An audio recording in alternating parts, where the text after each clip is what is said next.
Геморрой кезіндегі ең эффективті свечалар. Бірінші, натальцит. Составында натрий альгинат. Бұл бізде гемостатикалық әсер көрсетінді препарат. Яғни кімде геморрой кровотечениемен бірге жүретін болса, после беременности, у кого хронический геморрой, сол кісілерде бір қолданғаннан қанда тоқтататын әсер көрсетеді. Бірақ составында обезболивающий зат жоқ болғандықтан ауру сезімі баспайды.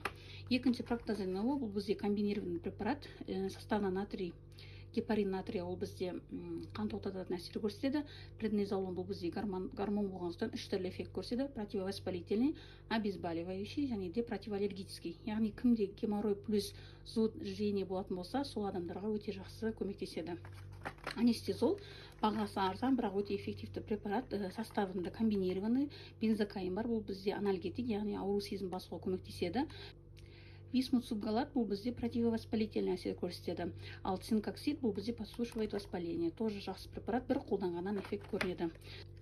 Ультрапрок тоже жақсы препарат, комбинированный. Составында обезболивающий эффект көрсететін цинкохайн гидрохлорид бар, және де воспаление снимать ететін флуокарталон пифалат бар.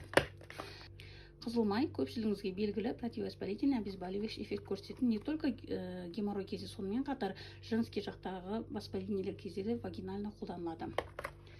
Релифтің үш түрі бар. Релиф біріншісі, ол бізде геморройдың симптоматический лечениесі кезінде противовоспалительный эффект көрсетеді, бірақ составында анальгетик жоқ болғандықтан ауру сезім баспайды. Релиф адванс, дәл осы состав плюс ішінде бензокаин бар. Бензокаин бұл бізде анальгетик, яғни геморрой кезде ауру сезімі басады. Релиф ультра, жоғарыда айтылған екеуінің составы бірдей, плюс бұның составында противоаллергический эффект көрсететін зат бар. Яғни релиф ультра бұл бізде геморрой кездегі воспаление снимает, ауру сезімін басады. Сонымен қатар зуд, жжение, бұл кімде аллергический типтағы геморрой болса, сол адамдарға өте жақсы көмектеседі. Бұл препараттардың барлығы күніне 1-2 рет қолданылады. Курс лечения 7-10-14 күн аралығында болады.